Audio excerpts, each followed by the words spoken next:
Already చెప్పాను కదా friend ఇంటికి వచ్చానని. నైట్ సత్యభామ మూవీ చూసి పడుకునేసరికి 11:30 అయిపోయింది. సో లెగ్సేసరికి మార్నింగ్ 7 అయింది.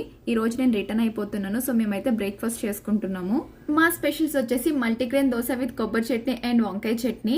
సో ఇక్కడ మన షెఫ్ ప్రిపేర్ చేస్తుంది అనమాట. We are helping her and taste చూసి చెప్తున్నాం అది తక్కువైంది ఇది తక్కువైంది అని. యాక్చువల్లీ ఇక్కడ ఏం డిస్కస్ జరుగుతుందంటే కొబ్బరి చట్నీలో నాకు షుగర్ అంటే ఇష్టం అండి, బట్ ఆమె అస్సలు షుగర్ తినదు. ఇక్కడ మా బుజ్జి ఎక్స్ప్రెషన్స్ ఉంటే ఎంత క్యూట్ ఉంటాయంటే నన్ను ఎక్కిరిస్తుంది అనమాట. షుగర్ కావాలి అంటుంటే. మనకు నచ్చిన వాళ్ళతో ఉంటే ఆబ్వియస్ గా మనం హ్యాపీగా ఉంటాం. మనం హ్యాపీగా ఉంటే చాలు, ఆ గ్లో అనేది మన ఫేస్ లో తెలిసిపోతుంది. ఫేస్ కి ఏ మేకప్ వేసుకోవాల్సిన అవసరం లేదు. మేము ఈవెన్ ఫేస్ వాష్ కూడా చేసుకోలేదు. మొన్న కొన్ని పిక్స్ పోస్ట్ చేశాను, ఎంత బాగున్నాయంటే. ఇక్కడ నాకు దోశ వేయడం నేర్పిస్తుంది అనమాట. అలా వేయాలి, ఇలా వేయకూడదు, విష్ణు చక్రం లాగా వేయాలి, రౌండ్ గా రావాలి అని చాలా చెప్తుంది. సో నేను BTS నెక్స్ట్ వీడియోలో షేర్ చేస్తాను. నాకు అస్సలు వెళ్ళబుద్ధి అవ్వట్లేదు, బట్ వెళ్ళిపోవాలి. బ్రేక్ఫాస్ట్ అయితే సూపర్ ఉంది. Bye bye.